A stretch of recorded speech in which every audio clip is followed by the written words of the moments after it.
Hello ನಮಸ್ಕಾರ, ನೀವು ನೋಡ್ತಾ ಇದ್ದೀರಾ ಏಷ್ಯಾನೆಟ್ ಸುವರ್ಣ ನ್ಯೂಸ್ನ ಟ್ರೆಂಡಿಂಗ್ ಎಟ್ 10. ನಾನು ರಕ್ಷತ್ ಶೆಟ್ಟಿ. ಡಿ.ಕೆ. ಶಿವಕುಮಾರ್ ಅವರು ಶಾಸಕರಾಗಿ, ಮಂತ್ರಿಯಾಗಿ, ಉಪಮುಖ್ಯಮಂತ್ರಿಯಾಗಿ ಹಲವು ಅಧಿವೇಶನಗಳನ್ನು ನೋಡಿರಬಹುದು. ಆದರೆ ಇವತ್ತಿನಿಂದ ಅವರಿಗೆ ಹೊಸ ಸವಾಲು ಸೃಷ್ಟಿಯಾಗ್ತಾ ಇದೆ. ಮುಖ್ಯಮಂತ್ರಿಯಾಗಿ ವಿಧಾನಮಂಡಲವನ್ನು ಅಧಿವೇಶನವನ್ನು ಅವರು ಎದುರಿಸೋದಕ್ಕಿದ್ದಾರೆ. ವಿಪಕ್ಷಗಳು ಹಲವು ವಿಚಾರಗಳನ್ನು ಪ್ರಸ್ತಾಪ ಮಾಡೋದಕ್ಕೆ ಬೇಕಾದಂಥ ಸಿದ್ಧತೆಯನ್ನು ಮಾಡಿಕೊಂಡಿದ್ದಾವೆ. ಮುಖ್ಯಮಂತ್ರಿಯ ಮುಂದೆ ರಾಜಕೀಯ ಕಾರಣಕ್ಕಾಗಿ ಸೃಷ್ಟಿಯಾದಂಥ ಹಲವು ಸವಾಲುಗಳಿದ್ದಾವೆ. ಕೆಲ ಸಮಸ್ಯೆಗಳನ್ನು ಅವರಾಗೇ ಸೃಷ್ಟಿ ಮಾಡಿಕೊಂಡಿದ್ದಾರೆ. ಇದೆಲ್ಲವೂ ಕೂಡ ಅಧಿವೇಶನದಲ್ಲಿ ಪ್ರಸ್ತಾಪ ಆಗೋದಕ್ಕಿದೆ. ಇವತ್ತಿನಿಂದ ಅಧಿವೇಶನ ಆರಂಭ ಆಗುತ್ತೆ. ಮುಂಗಾರು ಅಧಿವೇಶನ.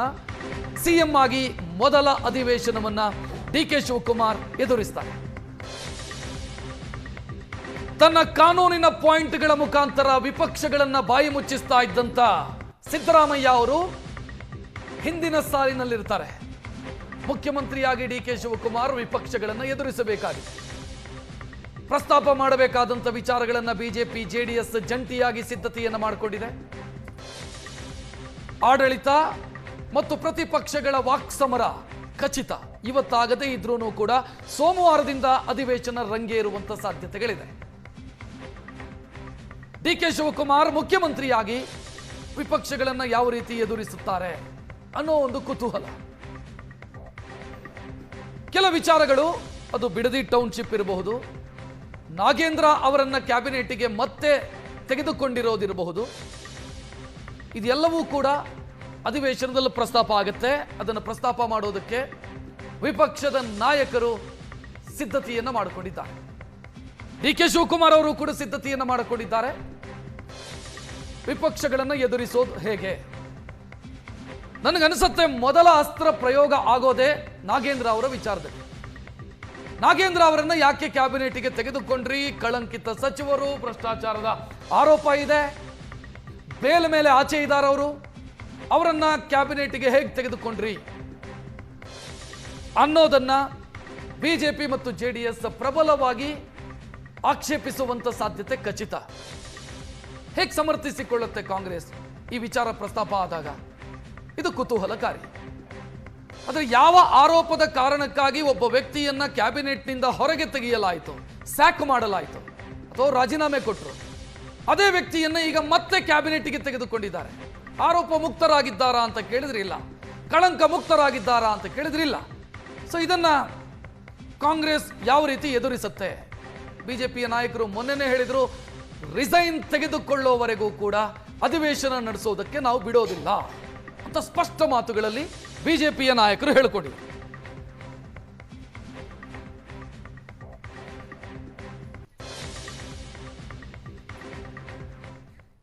ಮಾತನಾಡೋಣ. ಮೂರು ಪಕ್ಷದ ವಕ್ತಾರರು ನಮ್ಮನ್ನ ಜಾಯಿನ್ ಆಗಿದ್ದಾರೆ. ಕಾಂಗ್ರೆಸ್ ವಕ್ತಾರ ನಿಕೇತ್ ರಾಜ್ ಮೌರ್ಯ ಜೊತೆಗಿದ್ದಾರೆ. ನಿಕೇತ್ ಅವರೇ ನಮಸ್ಕಾರ. ನಮಸ್ಕಾರ ಸರ್. ನಮಸ್ಕಾರ. ನಮಸ್ತೆ. ಇನ್ನು ಯದುಕುಮಾರ್ ಅವರು ಇದ್ದಾರೆ. ಯದುಕುಮಾರ್ ಅವರೇ ನಮಸ್ಕಾರ ಬಿಜೆಪಿಯಿಂದ. ಸರ್ ನಮಸ್ತೆ. ಜೆಡಿಎಸ್ ನಿಂದ ನರಸಿಂಹಮೂರ್ತಿ ಜೊತೆಗಿದ್ದಾರೆ. ನರಸಿಂಹಮೂರ್ತಿ ಅವರೇ ನಮಸ್ಕಾರ. ನಿಕೇತ್ ರಾಜ್ ಅವರೇ, ಮೊದಲ ಅಧಿವೇಶನ ಡಿ.ಕೆ. ಶಿವಕುಮಾರ್ ಅವರಿಗೆ ಮುಖ್ಯಮಂತ್ರಿಯಾಗಿ, ನಾನು ಆರಂಭದಲ್ಲೇ ಹೇಳಿದೆ, ಕಾನೂನಿನ ಪಾಯಿಂಟ್ಗಳ ಮುಖಾಂತರ ವಿಪಕ್ಷಗಳ ಬಾಯಿ ಮುಚ್ಚಿಸ್ತಾ ಇದ್ದಂತ ಸಿದ್ದರಾಮಯ್ಯ ಅವರು ಹಿಂದಿನ ಸಾಲಲ್ಲಿ ಇರ್ತಾರೆ ಅಂತ. ಹೇಗೆ ಎದುರಿಸ್ತಾರೆ? ಜಂಟಿ ಹೋರಾಟಕ್ಕೆ ಸಿದ್ಧತೆಗಳಾಗಿದೆ. ಅಲ್ಲ, ಒಂದು ಸಿದ್ದರಾಮಯ್ಯನವರು ಬಹುಶಃ ಅವರ ಒಂದು ಸುದೀರ್ಘವಾದ ಸಂಸದೀಯ ನಡವಳಿಕೆ ಏನಿದೆ ಅದು ಇಡೀ ಕಾಂಗ್ರೆಸ್ಗೆ ಮತ್ತು ಎಲ್ಲ ಪಕ್ಷದ ನಾಯಕರುಗಳಿಗೂ ಕೂಡ ಅದೊಂದು ಮಾದರಿಯಾದಂತಹ ನಡವಳಿಕೆಯನ್ನ ಅವರು ಪ್ರದರ್ಶನ ಮಾಡಿದ್ದಾರೆ.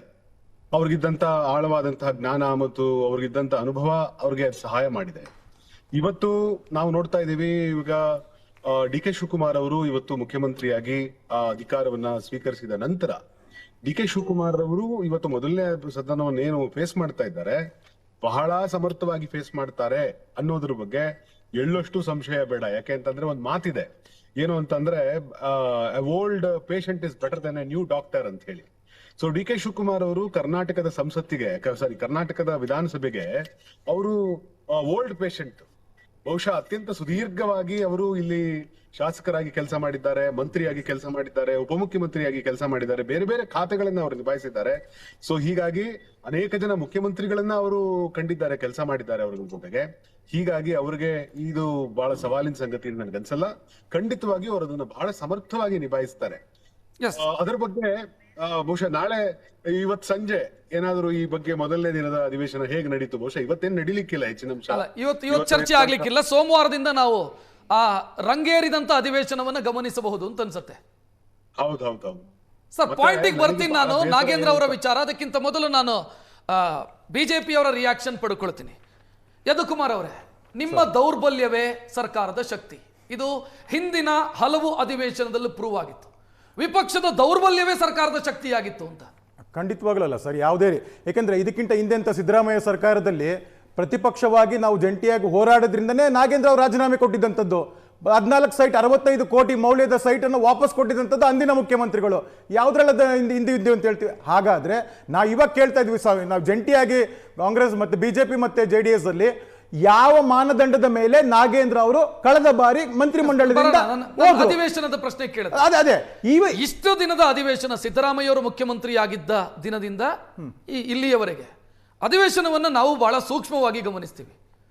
ಅಗ್ರೆಷನ್ ಆರಂಭದಲ್ಲಿ ಕಾಣಿಸುತ್ತೆ, ತಾರ್ಕಿಕ ಅಂತ್ಯಕ್ಕೆ ಹೋಗೋದೇ ಇಲ್ಲ. ಯಾವ ಹೋರಾಟವನ್ನ ತಾರ್ಕಿಕ ಅಂತ್ಯಕ್ಕೆ ತೆಗೆದುಕೊಂಡು ಹೋಗಿದ್ದೀರಿ? ಸೆಷನ್ ನಲ್ಲಿ ನೀವು 2 ರಾಜೀನಾಮೆಯ ಕಥೆಯನ್ನು ಹೇಳಬಹುದು, ಸೈಟ್ ವಾಪಸ್ ಕೊಟ್ಟಿದ್ದು ಹೇಳಬಹುದು.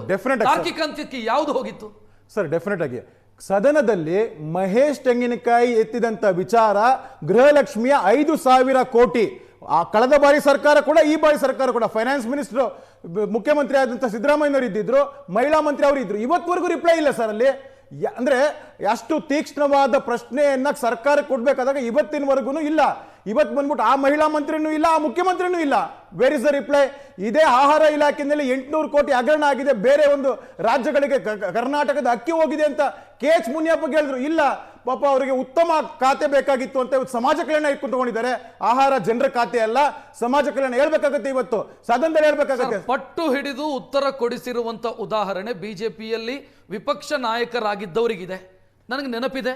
ಹೌದು, ಯಡಿಯೂರಪ್ಪ ಅವರು ಅಹೋರಾತ್ರಿ ಧರಣಿ ಕೂತು ಉತ್ತರವನ್ನು ಪಡ್ಕೊಂಡ್ರು ಮತ್ತು ತಾವು ಬಯಸಿದ್ದನ್ನು ಪಡ್ಕೊಂಡ್ರು ವಿಧಾನಸಭೆಯಲ್ಲಿ.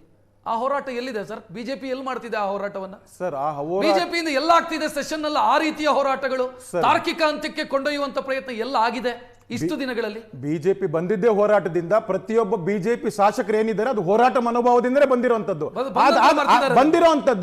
ಸರ್ಕಾರಕ್ಕೆ ಮುಜುಗರ ಈಡು ಮಾಡುವಂತ ಪ್ರಶ್ನೆಗಳನ್ನು ಕೇಳಿದಾಗ ಈ ದಪ್ಪ ಚರ್ಮದ ಸರ್ಕಾರ ಸರ್, ಓದ್ಸತಿ UT ಖಾದಿರ್ ಏನ್ ಹೇಳಿದ್ದೇಳಿ 250 ಪ್ರಶ್ನೆಗಳಿಗೆ ಸರ್ಕಾರ ಉತ್ಸದ್ಯ 150 ಅಷ್ಟೇ ಪ್ರಶ್ನೆ ಉತ್ತರಿಸಿ. ಇಂಥ ಒಂದು ಸರ್ಕಾರ, ಬೇಜವಾಬ್ದಾರಿ ಸರ್ಕಾರವನ್ನ ಚೀಮಾರಿ ಹಾಕಿದಂಥದ್ದು, ಸ್ವಂತ ಸರ್ಕಾರಕ್ಕೆ ಚೀಮಾರಿ ಹಾಕಿದ. ಅಂದ್ರೆ ನಮ್ಮ ಪ್ರಶ್ನೆಗಳು ಅಂದ್ರೆ ನಿಕಟವಾಗಿದ್ರೆ ಸ್ಟ್ರೈಟ್ ಇದಿರುತ್ತೆ, ಉತ್ತರ ಕೊಡಕ್ಕೆ ತಡಕಾಡ್ತಾ ಇದ್ದಾರೆ. ನಾವು ಕೇಳಬೇಕಾಗುತ್ತೆ. ನಾವು ಗಮನಿಸಿದೀವಿ. ಇದನ್ನು ನೀವು ಒಪ್ಕೊಳ್ಬೇಕು ಅಂತ ನಾನು ಹೇಳ್ತಾ ಇಲ್ಲ. ಹೇಳಿ ಸರ್. ಬಿಜೆಪಿ ಮಾಡ್ತಾ ಇರುವಂತ ದೊಡ್ಡ ಸಮಸ್ಯೆ ಸೆಷನ್ ನಲ್ಲಿ ಯಾವುದು ಅಂತಂದ್ರೆ, ಇಶ್ಯೂನಿಂದ ಇಶ್ಯೂಗೆ ಡೈವರ್ಟ್ ಆಗ್ತಾ ಹೋಗ್ತಾ ಇರೋದು. ಒಂದು ಲಾಜಿಕಲ್ ಎಂಡಿಗೆ ಯಾವುದೇ ಚರ್ಚೆಯೂ ಬರ್ತಾ ಇಲ್ಲ, ಯಾವುದೇ ಹೋರಾಟವೂ ಬರ್ತಾ ಇಲ್ಲ. ಇವತ್ತಿಗೆ ಒಂದು ಇಶ್ಯೂ, ನಾಳೆಗೆ ಮತ್ತೊಂದು ಇಶ್ಯೂ. ಇದು ಎಂಡ್ ಆಗಲ್ಲ, ಅದು ಎಂಡ್ ಆಗಲ್ಲ ಸರ್. ಯಾಕಂದ್ರೆ ಡೈವರ್ಟ್ ಆಗ್ತಾನೆ ಹೋಗ್ತಾ ಇದೀರಿ. ಇದೇ ಸಮಸ್ಯೆ ಆಗ್ತಾ ಇರೋದು ಸೆಷನ್ ನಲ್ಲಿ. ಸರ್ಕಾರ ಬಂದಾದ್ಮೇಲೆ ಪ್ರತಿದಿನ ಮಾತಾಡಬೇಕಂದ್ರೆ 16 ವಿಷಯಗಳಿರುತ್ತೆ. ಪ್ರತಿದಿನ ಎಲ್ಲಾ ಇಶ್ಯೂಸ್ ನಾವು ತಗೊಬೇಕಾಗುತ್ತೆ. ನಾಳೆ ಅಂದ್ರೆ ನೀವು ಪ್ರಶ್ನೆ ಮಾಡ್ತೀರಿ, ಈ ಪ್ರಶ್ನೆನ ನೀವು ಸದನದಲ್ಲಿ ರೈಸ್ ಮಾಡಿದ್ರ ಅಂತ ತಾವೇ ನಾಳೆ ಕೇಳ್ತೀವಿ. ಆ ತರದ ಹಲವಾರು ಪ್ರಶ್ನೆಗಳು ಇರ್ಬೇಕಾದಾಗ ಸರ್ಕಾರ ಕೇಳಬೇಕಾದಾಗ ಸರ್ ಸಮರ್ಥವಾದ ಉತ್ತರ ಇರಬೇಕಲ್ಲ ಸರ್. ಈಗ ಪ್ರಮಾಣ ವಚನ ಸ್ವೀಕಾರ ಮಾಡಿದ ಬಗ್ಗೆ ಕನ್ನಡ ಬರ್ದೇ ಇರುವಂತ ಹಲವಾರು ಮಂತ್ರಿಗಳು ಇದು ಮಾಡಿದ್ರು. ಈಗ 2 ದಿನದಲ್ಲಿ ಪ್ರಿಪೇರ್ ಮಾಡಿ ಇವತ್ತೇನು ಉತ್ತರ ಕೊಡ್ತಾರೆ ಪಾಪ ಕಾಶಪ್ಪನವರಾಗ್ಬೋದು, ಸಂತೋಷ್ ಲಾಡ್ ಆಗ್ಬೋದು, ಬೇರೆ ಬೇರೆ ಮಂತ್ರಿಗಳು. ಮೊದಲನೇದಾಗಿ ಕನ್ನಡ ಕಲ್ತ್ಕೊಂಡು ಬನ್ನಿ, ಕನ್ನಡ ಕಲ್ತ್ಕೊಂಡು ಸಮರ್ಥವಾಗಿ ಉತ್ತರ ಇದು ಮಾಡಿ. ಕೊನೆಗಳಿಗೆ ಅವ್ರು ಖಾತೆ ಕೊಟ್ಟಿದ್ದಾರೆ ಸರ್. ಅಲ್ಲಿ ಪ್ರಮಾಣ ವಚನ ಸ್ವೀಕಾರದ ಒಂದು ಶೀಟ್ನೇ ಅವ್ರು ಓದಕ್ಕಾಗಲ್ಲ. ಇನ್ನ ಇಲಾಖೆವಾರು ಪ್ರಶ್ನೆಗಳಿಗೆ ಯಾವ ರೀತಿಯಾದಂತ ಉತ್ತರ ಕೊಡ್ತಾರೆ? ನನಗೆ ಅನಿಸ್ತಾ ಇರೋದು ಅದೇ. ಸೋಷಿಯಲ್ ಮೀಡಿಯಾದ ಡಿಬೇಟ್ ಸಬ್ಜೆಕ್ಟ್ ಗಳನ್ನ ನಾವು ಸೆಷನ್ ತರ್ತಾ ಇದ್ದೀವಿ ಸರ್. ಡೆಫಿನೆಟ್ ಇದು ಲಾಜಿಕಲ್ ಎಂಡಿಗೆ ಹೋಗೋದಕ್ಕೆ ಸಾಧ್ಯನೇ ಇಲ್ಲ. ಅಡ್ಮಿನಿಸ್ಟ್ರೇಷನ್ ವಿಚಾರಗಳು ಬರೋದೇ ಇಲ್ಲ. ಸೋಷಿಯಲ್ ಮೀಡಿಯಾದ ಡಿಬೇಟ್ ಸಬ್ಜೆಕ್ಟ್ ರಾಲ್ ಮೆಟೀರಿಯಲ್ ವಿಧಾನಸಭೆಯಲ್ಲಿ ಚರ್ಚೆಗೆ ಬರ್ತಾ ಇದೆ ಸರ್. ನೀವು ಅದನ್ನೇ ಎತ್ತಾ ಇದ್ದೀರಿ. ಬರಗಾಲದ್ದು, ಅತಿವೃಷ್ಟಿದು ಸೋಷಿಯಲ್ ಮೀಡಿಯಾ ಸಮಸ್ಯೆನ ಸರ್? ಕಾವೇರಿದು ಸೋಷಿಯಲ್ ಮೀಡಿಯಾ ಸಮಸ್ಯೆನ ಸರ್? ಇಲ್ಲ ಸರ್, ರಾಜ್ಯದ ಜನರ ಸಮಸ್ಯೆ, ರಾಜ್ಯದ ಜನರ ರೈತಾಪಿ ಜನಗಳ ಸಮಸ್ಯೆ, KPSC ವಿದ್ಯಾರ್ಥಿಗಳ ಸಮಸ್ಯೆ.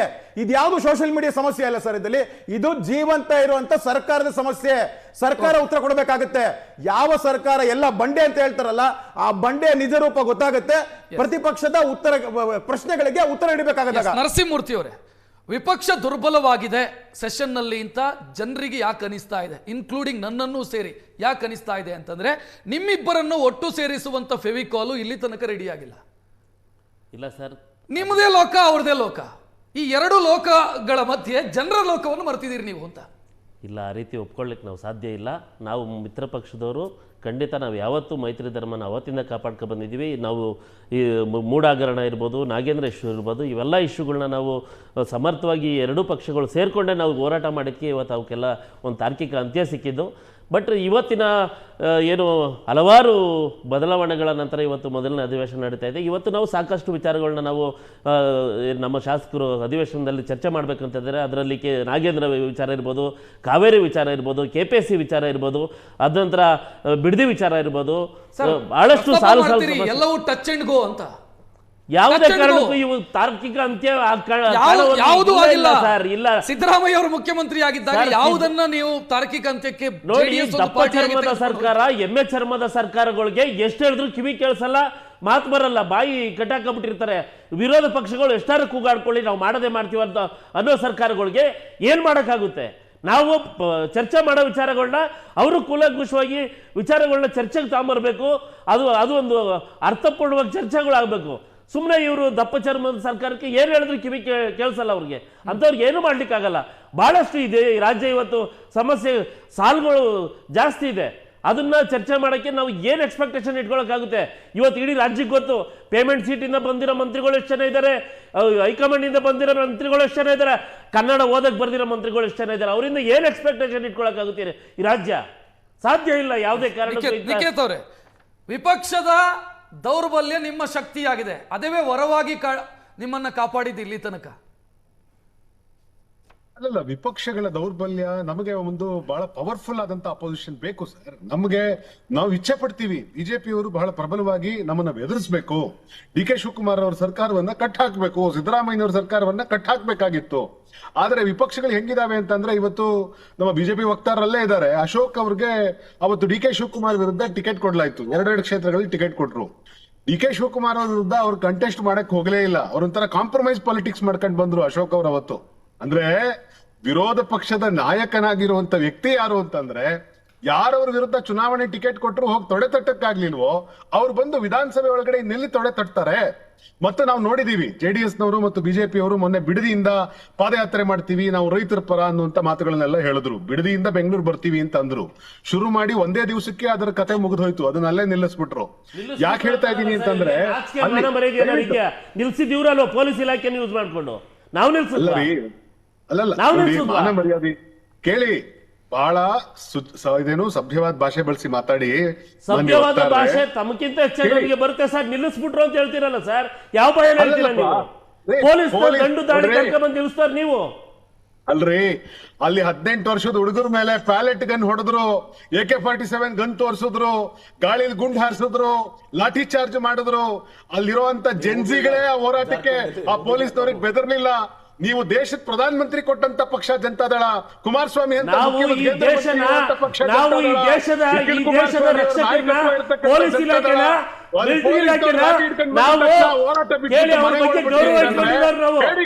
ನಿಮ್ಮನ್ನ ಜನ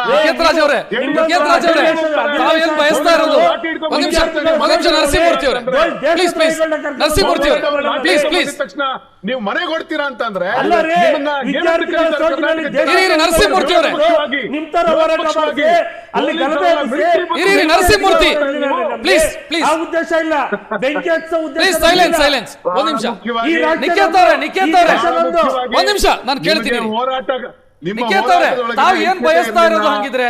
ವಿಪಕ್ಷದವರು ಲಾಠಿ ಏಟ್ ತಿನ್ಬೇಕಿತ್ತು ಅಂತ ಮೊನ್ನೆ JDS ಅವರು ಲಾಠಿ ಏಟ್ ತಿಂದಿದ್ರೆ ಅದು ಹೋರಾಟದ ತೀವ್ರವಾದಂತ ಹೋರಾಟ ಅಂತನ?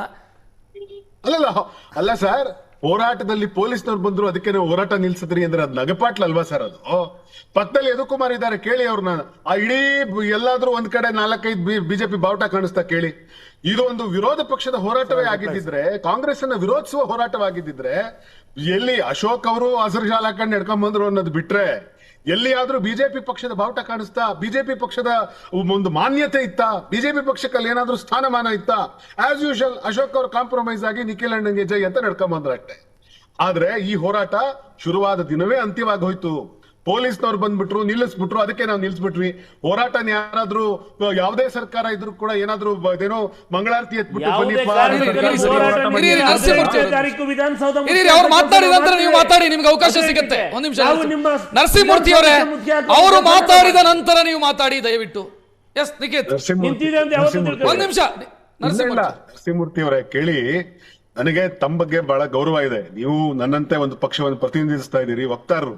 ಆದ್ರೆ ನಾವು ಮಾತಾಡ್ತಿರ್ಬೇಕಾದ್ರೆ ಬಹಳ ಹೆಲ್ತಿಯಾಗಿ ಮಾತಾಡೋಣ. ನಾನು ಏನ್ ಹೇಳ್ತಾ ಇರೋದು ಅಂತಂದ್ರೆ, ವಿರೋಧ ಪಕ್ಷವಾಗಿ ನೀವು ಸಮರ್ಥವಾಗಿ ಕಾಂಗ್ರೆಸ್ ಅನ್ನ ಎದುರಿಸುವಂತಹ ಯಾವ ಗಟ್ಟಿತನ ದಿಟ್ಟತನ ನಿಮ್ಮೊಳಗಡೆ ಕಾಣ್ತಾ ಇಲ್ಲ.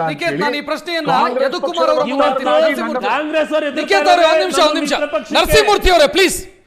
ಯದುಕುಮಾರ್ ಅವರೇ, ನಿಖೇತ್ ರಾಜ್ ಅವರು ಎತ್ತಿರುವಂತ ಪ್ರಶ್ನೆಯನ್ನ ಹಾಗೆ ತಳ್ಳಿ ಹಾಕೋದಕ್ಕೆ ಸಾಧ್ಯ ಇಲ್ಲ.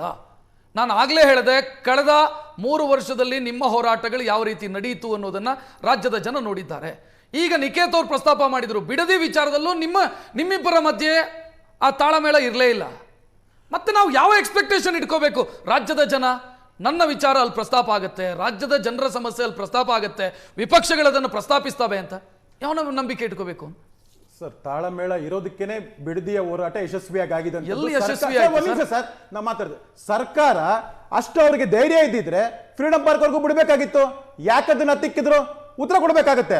ಒಂದು, ಭಾರತೀಯ ಜನತಾ ಪಾರ್ಟಿ ವಿರೋಧ ಪಕ್ಷದ ಇಬ್ಬರು ನಾಯಕರು ಕೂಡ ಆ ಬಿಡದಿ ಟೌನ್ಶಿಪ್ಸ್ ಪರವಾಗಿ ಯಾವ ಹಳ್ಳಿಯಲ್ಲಿ ಹೋಗ್ಬೇಕಾಗಿತ್ತು, ಹೋಗಿ ಜನರ ಅಹವಾಲುಗಳನ್ನು ಇದು ಮಾಡಿಕೊಂಡು ನಾವು ಬೆಂಬಲ ಕೊಟ್ಟಿದ್ದೀವಿ. ಬೆಂಬಲ ಕೊಟ್ಟಿದ್ದಕ್ಕೆ ಪ್ರತಿಪಕ್ಷದ ನಾಯಕರಲ್ಲಿ ಬಂದು ಭಾಷಣ ಮಾಡಿದಂಥದ್ದು, ಅತ್ಯಂತ ಸ್ಪಷ್ಟವಾಗಿ ಹೇಳಿದಂಥದ್ದು. ನಾವು ಎರಡು ಹೋರಾಟಕ್ಕೆ ಮುಖ್ಯಮಂತ್ರಿಗಳು, ಕೇಂದ್ರ ಸಚಿವರಿದ್ದರು, ಅವ್ರ ಮುಂದೆ ಹೋರಾಟ ಮಾಡಿದಂಥದ್ದು. ಇದಕ್ಕಿಂತ ದೊಡ್ಡದೇನ್ ಬೇಕು ಸರ್? ಒಬ್ಬ ರಾಷ್ಟ್ರ ಪಕ್ಷದ ಪ್ರತಿಪಕ್ಷದ ನಾಯಕ, ಕೇಂದ್ರದ ಸಚಿವರು, ಇದಕ್ಕಿಂತ ಯಾವ್ದು ಬೇಕು? ಇದನ್ನ ನಾವು ಸ್ಪಷ್ಟವಾಗಿ ಹೇಳಿದ್ದೇವೆ. ಹೋರಾಟಕ್ಕೆ ನಮ್ಮ ಬೆಂಬಲ ಯಾವತ್ತೂ ಇದೆ. ಬಿಡದಿ ಟೌನ್ಶಿಪ್ಸ್ ಏನ್ ಪ್ರಶ್ನೆಗಳು ಕೇಳ್ತಾರಲ್ಲ, ತಾವೆಲ್ಲ ಕೇಳ್ತಾ ಇರ್ತೀರಿ 80% ಅಂತ ಕೊಡ್ಬೇಕು. ಇವತ್ತು ಸದನದಲ್ಲಿ ಉತ್ತರಕ್ಕೆ ಕೇಳ್ತೀವಿ. ಅದಲ್ಲಿ ಸರ್ಕಾರ ನಮ್ಮಲ್ಲಿ ಮಾಹಿತಿ ಇದೆ ಅಂತ ರೈತರನ್ನು ಒಕ್ಕಲಿಸ್ತಾ ಇದಾರಲ್ಲ, ಸದನದಲ್ಲಿ ಕೊಡ್ಲೇದಲ್ಲಿ ರೈತರ ಮೇಲೆ ಕೊಲೆ ಕೇಸ್ ಹಾಕುವಂತ ಸುಲಭ ಸೆಷನ್ ಬಗ್ಗೆ ಬರೋಣ. ಏನ್ ಸಮಸ್ಯೆ ಆಗ್ತಿದೆ ಅಂತಂದ್ರೆ ನಾಯಕತ್ವದ್ದೇ ಸಮಸ್ಯೆ ಆಗ್ತಿದೆ ಅಂತ ಅನ್ಸೋದು ನನಗೆ. ಸರ್, ಯಾವ ವಿಚಾರವನ್ನ ಪ್ರಸ್ತಾಪ ಮಾಡ್ತೀರಾ ಅದು ಲಾಜಿಕಲಿ ನಾಯಕತ್ವಕ್ಕಂತ ಹೋಗಲ್ಲ. ಒಂದ್ ನಿಮಿಷ ಕೇಳಿಸ್ಕೊಳ್ಳಿ, ಪೂರ್ತಿ ಪ್ರಶ್ನೆಯನ್ನು ಕೇಳಿಸ್ಕೊಳ್ಳಿ, ಅದಕ್ಕೆ ಉತ್ತರ ಕೊಟ್ಬಿಡ್ತೀನಿ ಸರ್. ಅವರು ಅಶೋಕ್ ಅವ್ರ ಬಗ್ಗೆ, ಅವ್ರು ಅಲ್ಲಿ ಕನಕಪುರದಲ್ಲಿ ತೊಡೆ ತಟ್ಟದೇ ಇರೋರು ಇಲ್ಲೇ ತಟ್ತಾರಂತ. ನಿಮ್ಮ ಮುಖ್ಯಮಂತ್ರಿಗಳು, ಈಗಿನ ಮುಖ್ಯಮಂತ್ರಿಗಳು ಬಹಳ ತೊಡೆ ತಟ್ಟಾರಲ್ಲ, ಸಂಘದ ನೀತಿ ಆದ್ಮೇಲೆ ಅದೇ ಸದನದಲ್ಲಿ ಕ್ಷಮೆ ಕೇಳ್ತಾರ ಸರ್. ಅವ್ರ ತೊಡೆ ಶಕ್ತಿ ಶಕ್ತಿ ಬಗ್ಗೆ ಸರ್, ಅತ್ಯಂತ ದುರ್ಬಲ ಮುಖ್ಯಮಂತ್ರಿ ತನ್ನ ಮಂತ್ರಿಮಂಡಲವನ್ನು ರಚಿಸಿಕೊಳ್ಳಕ್ಕಾಗದೇನೆ, ತನ್ನ ಮಂತ್ರಿಮಂಡಲಕ್ಕೆ ಖಾತೆಯನ್ನು ಕೊಡಕ್ಕಾಗದೇ ಇರೋಂತ ಈ ದುರ್ಬಲ ಮುಖ್ಯಮಂತ್ರಿ ಸದನವನ್ನು ಹೇಗೆ ಎದುರಿಸ್ತಾರಂತ ರಾಜ್ಯದ ಜನ ನೋಡ್ತಾರೆ ಸರ್. ಅದಲ್ಲಿ ಯಾವುದೇ ಕಾರಣಕ್ಕೂ ಇದು ಬಂಡೆ ಅಲ್ಲ, ಬಂಡೆ ಪುಡಿ ಆಗೋ ಅಧಿವೇಶನ ಇದು. ಸ್ವಪಕ್ಷಗಳ ನಾಯಕರನ್ನು ಎದುರಿಸಬೇಕಾಗುತ್ತೆ. ಕಳೆದ 18 ವರ್ಷದಿಂದ ಅವ್ರಿಗೇನೋ ಬೆಂಬಲ ಇತ್ತು. ಯಾರೋ ಸಿದ್ದರಾಮಯ್ಯ ಸದನದಲ್ಲಿ ಇದ್ರು. ಇವತ್ತು ಸಿದ್ದರಾಮಯ್ಯ ಅವರು ಬರ್ತಾರಾ ಬರಲ್ವಾ ಗೊತ್ತಿಲ್ಲ. ಸಿದ್ದರಾಮಯ್ಯನವರು ಇಲ್ದಿರನೆ ಸದನನ ಬಂಡೆ ಯಾವ ರೀತಿ ಅಳ್ಳಾಡುತ್ತೆ ಅನ್ನೋದನ್ನ ಜನ ನೋಡ್ತಾರೆ ಸರ್. ಅದಲ್ಲಿ ಪ್ರತಿಪಕ್ಷದ ಪ್ರತಿಯೊಂದು ಪ್ರಶ್ನೆಗೆ ಉತ್ತರ ಕೊಡ್ಬೇಕಾಗತ್ತೆ. ಯಾವುದೇ ಪ್ರಶ್ನೆಗೆ ನನಗೆ ಮಾಹಿತಿ ಇಲ್ಲ, ಮುಂದಿನ ಅಧಿವೇಶನದಲ್ಲೋ ಮುಂದಿನ ತಿಳ್ತೀರ ಅಂದ್ರೆ ಅದೇ ಓಡೆಗೇಡಿತನ ಆಗುತ್ತೆ. ಜನರಿಗೆ ನಾನು ಪತ್ರಕರ್ತನಾಗಿ ಒಬ್ಸರ್ವ್ ಮಾಡಿದ್ದೀನಿ. ಹೇಳಿ ಸರ್. ಒಂದು ವಿಚಾರವನ್ನ ಪ್ರಸ್ತಾಪ ಮಾಡ್ತೀರಿ, ಉತ್ತರ ಸಿಗೋದಿಲ್ಲ, ಸರ್ಕಾರ ಉತ್ತರ ಕೊಡ್ಲಿಲ್ಲ ಅಂತ ಅನ್ಕೊಳ್ಳಿ 3 ವರ್ಷದಲ್ಲಿ. ನಾವು ಅದೇ ಕಲಾಪವನ್ನು ಬಹಿಷ್ಕರಿಸಿ ಹೊರಗೆ ನಡೀತೀವಿ ಅಂತ ಹೋಗ್ತೀರಿ, ಮರುದಿನ ಇನ್ನೊಂದು ಇಶ್ಯೂ ಎತ್ಕೊಂಡು ಬರ್ತೀರಿ, ಅದರ ಬಗ್ಗೆ ಚರ್ಚೆ ಆಗಬೇಕು ಅಂತ ಬಯಸ್ತೀರಿ, ಅದು ಎಂಡ್ ಆಯ್ತು ಅಲ್ಲಿಗೆ. ಇದನ್ನು ಮಾಡ್ತೀರಿ, ಮತ್ತೆ ಬಹಿಷ್ಕರಿಸಿ ಹೊರ ನಡೀತೀರಿ, ಇದು ಎಂಡ್ ಆಯ್ತು. ನಾಳೆ ಮತ್ತೊಂದು ವಿಚಾರವನ್ನು ಎತ್ಕೊಂಡು ಬರ್ತೀರಿ. ಇದೇ ಆಗ್ತಾ ಇದೆ. ನನ್ನ ಜನ ಕೂಡ ಗಮನಿಸಿದ್ದಾರೆ, ಇದನ್ನ ಲೈವ್ ಆಗಿ ನೋಡಿದ್ದಾರೆ ಏನಾಗ್ತಿದೆ ಅಂತ. ಸೆಷನ್ ನಲ್ಲಿ ಸಂಸದೀಯ ವ್ಯವಹಾರದಲ್ಲಿ ಒಂದು ಸರ್ಕಾರ ಚರ್ಚೆ ಮಾಡ್ತೀನಿ, ಪ್ರತಿಪಕ್ಷಗಳು ಬನ್ನಿ ಅಂತ ಹೇಳಿದಾಗ ಬರ್ಬೇಕಾಗತ್ತೆ. ನೀವು ನಾನು ಹೇಳ್ತಾ ಇರೋದು ಲೋಕಸಭೆಯಲ್ಲಿ ಇರೋದನ್ನೆಲ್ಲ ಹೇಳ್ಬಿಟ್ಟು ಯಾವಾಗ ಆಳುವ ಪಕ್ಷ ನಾನು ಉತ್ತರ ಕೊಡ್ತೀನಿ ಅಂತಂದಾಗ ಕಾಲ್ ಕಿತ್ತಿ ಓಡ್ತಾರೆ ರಾಹುಲ್ ಗಾಂಧಿ ಅವರು. ನಾವು ಕೇಳ್ತಾ ಇದೀವಿ, ನಾವು ಪ್ರಶ್ನೆ ಕೇಳ್ತೀವಿ, ನೀವು ಉತ್ತರ ಹೇಳಿ. ಇದು ನಿಮ್ಮ ಅಸಹಾಯಕತೆ, ಇದನ್ನು ಮೊದಲು ಒಪ್ಕೊಳ್ಬೇಕು ನೀವು, ನಂತರ ಅವರ ಬಂಡತನ ಅಂತ ಹೇಳ್ಬೇಕು. ಸರ್ಕಾರದ ಅಸಹಾಯಕತೆ, ಮೊದಲು ನಿಮ್ಮ ಅಸಹಾಯಕತೆಯನ್ನು ಒಪ್ಕೊಂಡು ಆನಂತರ ಅವರ ಬಂಡತನ ಅಂತ ಹೇಳಿ. ನಾನು ನಿಮ್ಮ ಮುಖಾಂತರ ಕೇಳ್ತೀನಿ, ಈ ಮುಖ್ಯಮಂತ್ರಿಗಳು ಈ ಅಧಿವೇಶನದಲ್ಲಿ ಸರ್ಕಾರದ ಹಣಕಾಸಿನ ಶ್ವೇತಪತ್ರ ಹೊಡಿಸ್ತಾರ? ಒಂದು, ಗೃಹಲಕ್ಷ್ಮಿ 5,000 ಕೋಟಿ ಹಣ ಏನಾಯ್ತು ಪ್ರಶ್ನೆಗೆ ಉತ್ತರ ಕೊಡ್ತಾರ?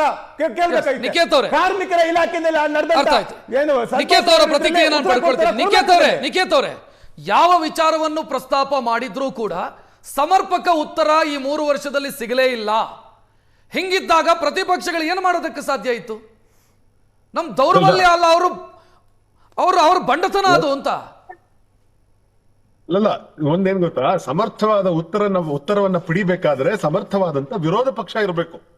ಸಿದ್ದರಾಮಯ್ಯನವರು ಅತ್ಯಂತ ಸುದೀರ್ಘ ಕಾಲ ಕರ್ನಾಟಕ ವಿಧಾನಸಭೆಯಲ್ಲಿ ವಿರೋಧ ಪಕ್ಷದ ನಾಯಕರಾಗಿದ್ರು.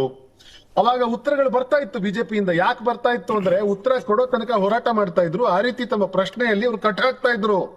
ಅಲ್ಲೇನಾಗಿದೆ ಅಂತಂದ್ರೆ ವಿರೋಧ ಪಕ್ಷದ ನಾಯಕರಿಗೆ ಅವ್ರು ಎದ್ ನಿಂತ್ಕೊಂಡ್ರೆ ಅವರು ಯಾವ ರೀತಿ ಪ್ರಶ್ನೆಗಳನ್ನ ಕೇಳ್ತಾರೆ, ಮುಂದಿನ ಪ್ರಶ್ನೆಗೆ ಅವ್ರು ಉತ್ತರ ಕೊಟ್ರೆ ಅದಕ್ಕೆ ಮರು ಪ್ರಶ್ನೆ ಏನಾಗ್ಬೇಕು ಅನ್ನೋ ಕನ್ಫ್ಯೂಷನ್ ಅಲ್ಲೇ ಇರ್ತಾರೆ. ಬಹಳ ಮುಖ್ಯವಾಗಿ ನಾನು ಹೇಳೋದು ಇಷ್ಟೇ ಸರ್. ಈಗ ಯದುಕುಮಾರ್ ಅವ್ರಿಗೆ ನಾನೊಂದು ಉತ್ತರ ಕೊಡ್ಬೇಕೇನು ಅಂತಂದ್ರೆ, ಡಿ ಕೆ ಶಿವಕುಮಾರ್ ಅವರು ತನ್ನ ಸ್ವಂತ ಒಂದು ಮಂತ್ರಿಮಂಡಲವನ್ನ ರಚಿಸ್ಕೊಳ್ಳಕ್ಕೆ ಸಾಮರ್ಥ್ಯ ಇಲ್ದಿರುವಂತ ಒಬ್ಬ ದುರ್ಬಲ ಮುಖ್ಯಮಂತ್ರಿ ಅಂತ.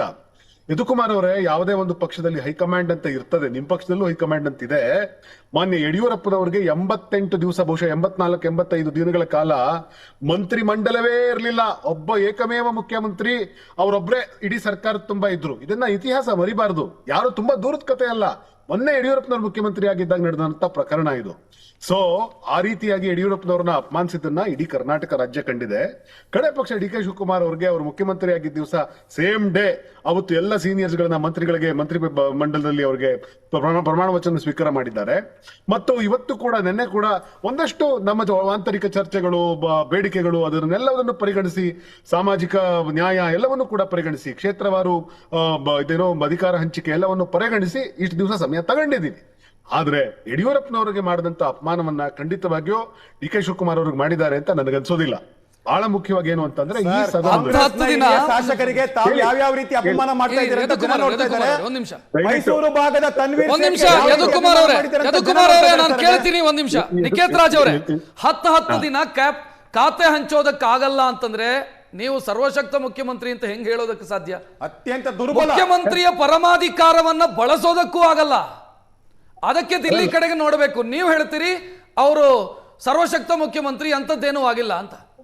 ಇದನ್ನು ಒಪ್ಕೊಳ್ಳೋದಕ್ಕೆ ಸಾಧ್ಯ ಇದೆಯಾ ನಿಖೇತ್ ಅವರೇ? ಇಲ್ಲ, ನಾನು ಸರ್ವಶಕ್ತ ಮುಖ್ಯಮಂತ್ರಿ ಅಂತ ಕರೀತಾ ಇಲ್ಲ ಸರ್. ಆದ್ರೆ ನಾನೊಂದೇನ್ ಹೇಳ್ತಾ ಇದ್ದೀನಿ ಅಂತಂದ್ರೆ, ನೀವು ನಮ್ ಕಡೆಗೆ ಬೆರಳು ಮಾಡಿ ತೋರಿಸೋದಕ್ಕೆ ಮುಂಚೆ 4 ಬೆರಳು 3 ಬೆರಳು ನಿಮ್ ಕಡೆ ನೋಡ್ತಾ ಇದ್ದಾರೆ. ಶಕ್ತಿ ಇಲ್ಲದೆ ಯದುಕುಮಾರ್ ಪ್ಲೀಸ್, ನಾನು ದೂರದಲ್ಲಿದ್ದೀನಿ. ನೀವಲ್ಲಿ ಕ್ಯಾಮ್ರಾ ಅಲ್ಲೇ ಇದ್ರೆ ನಾವು ಫೈಟ್ ಮಾಡಬಹುದಿತ್ತು. ನಾನು ದೂರದಲ್ಲಿ ಇರೋದ್ರಿಂದ ನೀವು ಹೇಳಿ ಸರ್ ಅಲ್ಲಿ. ನೋಡಿ, ಎಲ್ಲ ಹೈಕಮಾಂಡ್ಗಳಿರುವಂತ ಪಕ್ಷದೊಳಗಡೆ ಇದು ನಡೀತದೆ. ನೀವು ಸುಮ್ನೆ ನಮ್ ಕಡೆ ಬೆರಳು ಮಾಡಿ ತೋರ್ಸಕ್ ಹೋಗ್ಬಿಡಿ. ನಾನು ಆಗ್ಲೇ ಬಹಳ ಸ್ಪಷ್ಟವಾಗಿ ಹೇಳಿದೆ, 10 ದಿವಸ ಮಂತ್ರಿಮಂಡಲ ಲೇಟ್ ಆಯ್ತು ಅಂತ ನೀವು ನಮಗ್ ಕತೆ ಹೇಳ್ತಾ ಇದ್ದೀರಿ. ಯಡಿಯೂರಪ್ಪನವರು 83-84 ದಿನಗಳ ಕಾಲ ಏಕಮೇವ ವ್ಯಕ್ತಿ ಇದ್ರು, ಇನ್ನೊಬ್ಬ ಮಂತ್ರಿ ಇರ್ಲಿಲ್ಲ ಅವ್ರಿಗೆ.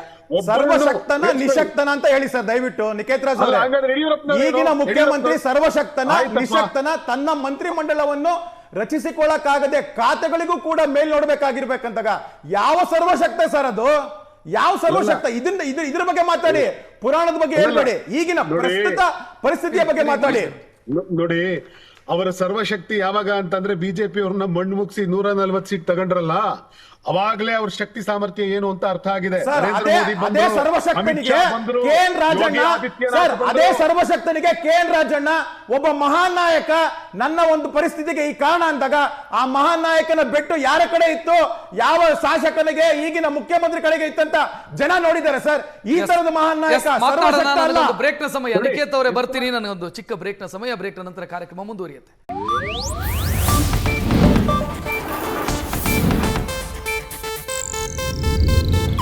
ಇದು ಏಷ್ಯಾನೆಟ್ ನ್ಯೂಸ್ ನೆಟ್ವರ್ಕ್ ಪ್ರಸ್ತುತಿ.